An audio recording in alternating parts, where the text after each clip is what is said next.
रामकृष्ण आहे मित्रांनो. लाखो वारकरी दरवर्षी पंढरीच्या दिशेने वाटचाल करतात. पण ही फक्त पायी यात्रा नाही, पदयात्रा नाही, तर जीवनाला अर्थ देणारी समतेची यात्रा आहे.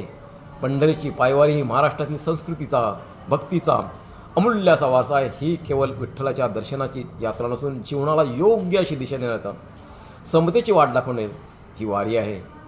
या वारीत जाती, धर्म, भाषा, श्रीमंती, गरिबी हे सर्व भेद असतात ते अगदी विरघळून जातात.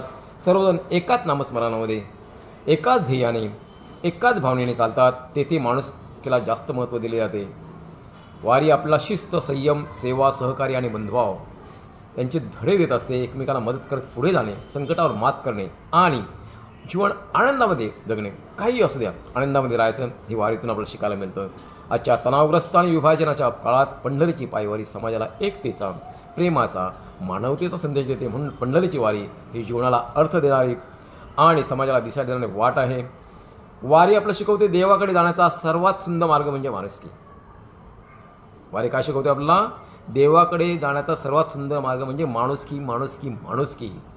समतेचा, प्रेमाचा हा संदेश आपण जीवनात उतरवूया. जय हरी विठ्ठल, जय हरी विठ्ठल, जय हरी विठ्ठल. धन्यवाद.